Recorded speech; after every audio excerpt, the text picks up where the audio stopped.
سلام زي خبركم تهاتلتي بين تي في هنلومي عربي 29 ጥሪ ዝተዳለዉ ዕለታዊ ዜናታት ዝልኩም መጽለኹ ከም ወትሩ ክሳብ ፍጻመ መደባትና ንኽትከታተሉና እንዳዓድምኩ በቀዳምነት አርስተ ዜና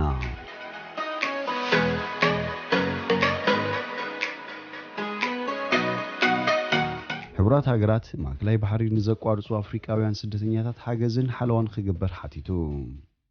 ኤርትራ አምባሳደር አሜሪካ በኢትዮጵያ ነበር ንዝሃቦ ሪቶ ግጭት ዘሳውሪ ክብል ነጽጋቶ ሶማል ካብ ኢጋድ ክትወጽእ ከም እትኽእል አፍሊጣ ስኮትላንድ ካብ ሕብራት ኢማራት ዓረብ ዝግበር በረራ ከም ዝኣገደተን ካልእን ዝድህስ ዜናታት ሒዘልኩም መጽለኹ ሰናይ ናይ ምክታል ግዜ እንዳተመነኹ ኣብዛ ቻናል ድማ ናይ ወትሩ ተኸታተልቲ ንኽትኮኑ ሳብስክራይብ ክትገብሩ ብኽብሪ ዕድመኩም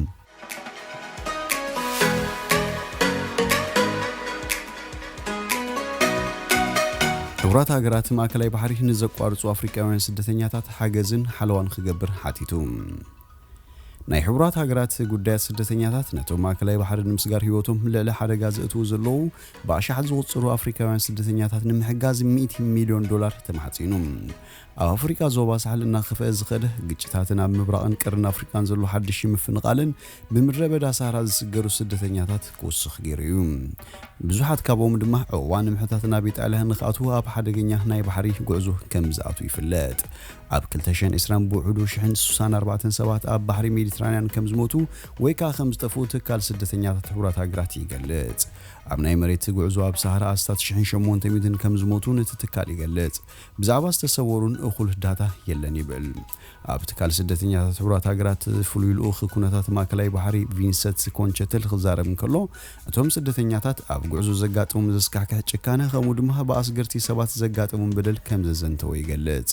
ደቂ ኣንስትዮ ኣብ መንገዲ ብዙሕ ግዜ ከም ዝተዓመጻ ዝነግራ ኣለዋ ሓደጋታት መሸጣ ሰባትን ብዝበዛ ሸቕልን ጾታዊ ዓመጽን ቅትለት እውን ኣሎም ገለ ሰባት ኣብቲ ምድረ በዳ ብዘይ ምግብን ማይን ከም ዝግደፉን ንሰምዕ ይብል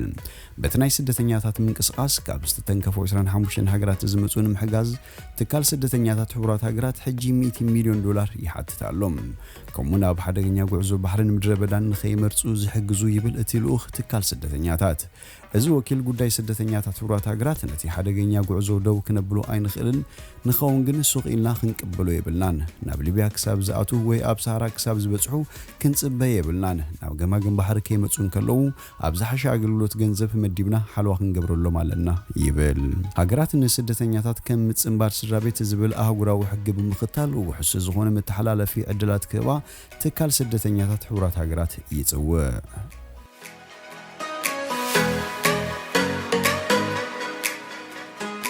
ኤርትራ አምባሳደራት አሜሪካ ኣብ ኢትዮጵያ ነበር ንዝሃቦ ሪቶ ግጭት ዘሳውሪ ክብል ነጽጋቶ ኤምባሲ ኤርትራ ኣብ አሜሪካ ነቲ አምባሳደራት አሜሪካ ኣብ ኢትዮጵያ ነበር ብዛዕባ ግጭት ዝጸሓፎ ናይ ሓባር ቁልዕ ደብዳቤ ግጭት ዘሳውሪ ክብል ገሊጽዎ ኣብቲ ዝጸሓፎ ደብዳቤ ኤርትራ ንመሬታዊ ሓድነት ኢትዮጵያ ስጋት ፈጢራ ከም ዘላ ዘስምዕ ምዃኑ ቅንዕና ዝጎደሉ እዩ ኢልዎ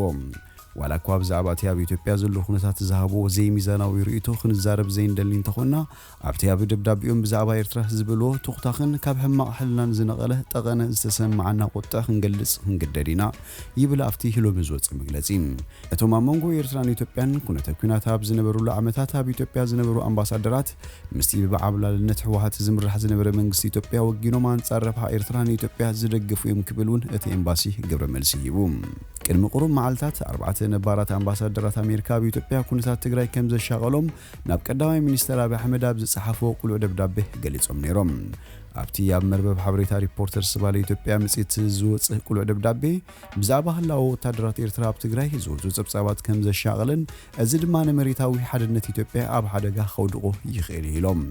ክፍለ ጉዳያት ወጻኢ አሜሪካ ትማሊ ማዕከናት ዜና ኣብ ዝሃቦ መልሲ ወታደራት ኤርትራ ብህጹጽ ካብ ትግራይ ክወጹ ከም ዝጸውዑ ኣረጋጊጹ ነይሩ እቲ መግለጺ ሰራዊት ኤርትራ ናብ ትግራይ ደብዳብ ከቢድ ብረት ኣካይዱ ክኸውን ከም ዝኽእል ሰራዊት ኢትዮጵያ ብኤርትራ ቢሉ ኣብ ክልል ትግራይ ከም ዝኣተወን ጠቒሱ እቶም ኣምባሳደራት ነቲ ጎንፂ በቐረባ ከም ዝተኸታተሉን ብሚሊዮናት ዝቑጸሩ ሰባት ምምዝንባሎም ከምኡን ተጸበይቲ ረድኤት ምዃኖም ከም ዝተሓሳሰቡን ኣብ መልእኽቶም ጠቒሶም እቶም 4 ኣምባሳደራት ዴቪድ ሺን ኦሬሊያ ብራዚል ቪኬ ሃንደርሰንን ፓርቲ ሺያ ሃስቻልን ካብ 1996 ክሳብ 2016 ኣብ ዝነበሩ ዓመታት ኣብ ኢትዮጵያ ኣምባሳደራት ኮይኖም ዘገልግሉ እዮም ኤርትራን ኢትዮጵያን ብሰንክቲ ኣብ 1998 ዝተወለዱ ደቡባዊ ኩናት ንኣስታት 20 ዓመታት ኣብ ኩናት ድሕሪ ምጽናሕን ኣብ መስከረም 2018 ስምዕ ሰላምን ምሕዝነትን ምፍራመን ይዝከር ዋላ እኳ ዲፕሎማስያዊ ዝምድናታት ናብ ንቡር ክመልሳ እንተኽኣላ ዛጌት እቲ ስምዕ ሙሉ ብሙሉ ኣብ ግብሪ ኣይወዓለን ዶባት ክልቴን ሃገራትን ሓፂር እዋን እኳ ተኸፊቶም እንተነበሩ ክሳብ ሕጂ ግን ተዓጽዮም ይርከቡ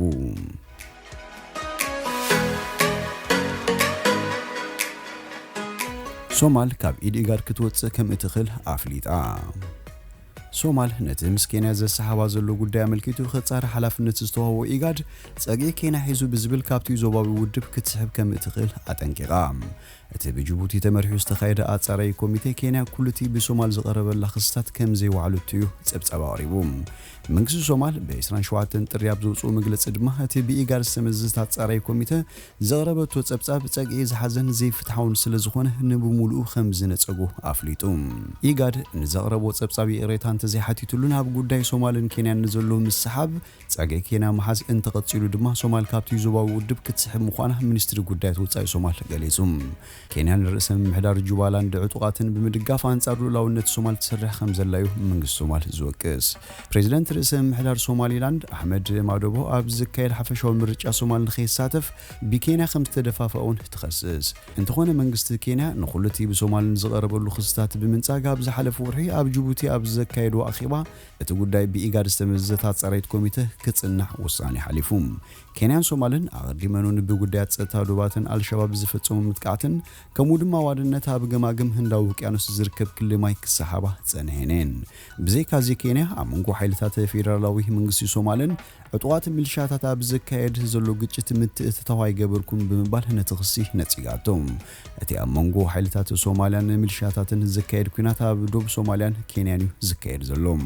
ኣፍኛ መንግስቲ ኬንያ ሳይራስ ኦጋና ኬንያ ነቶም መንግስቲ ሶማል ዝዋግኦም ዘለው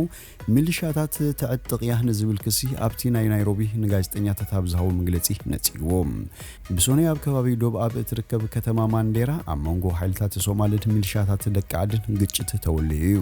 በተስተወልዐ ግጭት ብውሕዱ 11 ሰባት ከም ዝተቐተሉ ክፍለጥ እንከሎ ቅድመቲ መጥቃዕቲ መንግስቲ ኬንያ ነቶም ሚሊሻታት ከም እትዕጥቆምን ከም እትዕቁቦምን መንግስቲ ሶማል ብመንገዲ ሚኒስትሪ ጉዳያት ወጻኢ ጌራ ንኬንያ ከሲሳ ነይራ ኬንያ ግን ምስቲ ኣብ ሶማል ተዋፊሩ ዝርከብ ዓቃብ ሰላም ሰራዊት ሕብረት አፍሪካ ብምትሕባር ንሰላም ናይ ሶማልያ ኣብርቲዓ ከም እትሰርሕን ኣብ ውሽጣዊ ጉዳያት ሶማል ከዓ ጣልቃ ከም ዘይተኣቱን ኦጋና ሓቢሩ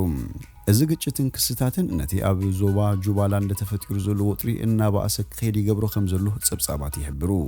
ሶማልያን ኬንያን ኣብ ፖለቲካውን ዲፕሎማስያውን ቁርቁስ ከኣትዋ እዚ ናይ ፈለማ ኣይኮነን ኣብ ወርሒ ታሕሳስ 2020 መንግስቲ ሶማልያ ኣብ ኬንያ ዝርከብ ኣምባሳደሩ ክስሕብ እንከሎ ንኣምባሳደር ኬንያ ድማ ናብ ሃገሩ ከም ዘፋኑ ይፍለጥ ፌደራላዊ መንግስቲ ሶማል ነዚ ስጉምቲ ዝወሰደ መንግስቲ ኬንያ ኣብ ጉዳይ ሶማልያ ጠልቃ ኣትያ ድሕሪ ምባል እዩ ኬንያ ብዝመጽእ ዞባዊ ምርጫ ጁባላንድ ኢዳ ስለ ዝሓወሰ እዚ ስጉምቲ ከም ዝተወሰደ ጸሓፊ ሚኒስትሪ ጉዳያት ወጻኢ ሶማልያ ተዛሪቡ ነይሩ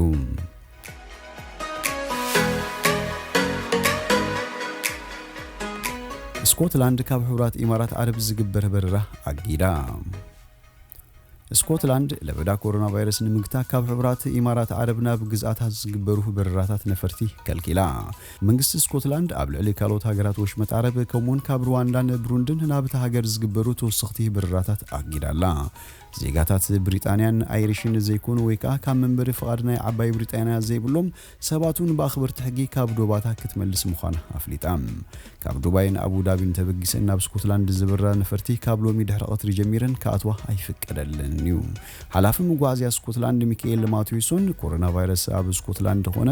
ኣብ መላእ ዓለም ኣብ ጥዕና ደቂ ሰባት ስጋት ኮይኑ ይቕጽል ስለ ዘሎ መልከፍቲ ንምግታእ ስጉምቲ ክንወስድ ኣለና ኢሎም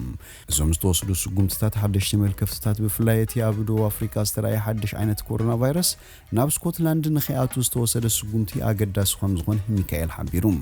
ዜጋታት ስኮትላንድ ኣገዳሲ ዘይኮኑ ጉዕዞታት ደው ከብሉ ከም ዝግባኡን እቲ ሓላፊ መኤዱ ዱባይ ኣብ መፈለምታ ዝወርሒ ኣብ መዝገብ ውሸባ ስኮትላንድ ስለ ዝኣተወት ካብቲ ሃገር ዝመጽእ ዝኾነ ሰብ ን10 መዓልቲ ንብሕቱ ክውሸብ ይግደድ ነይሩ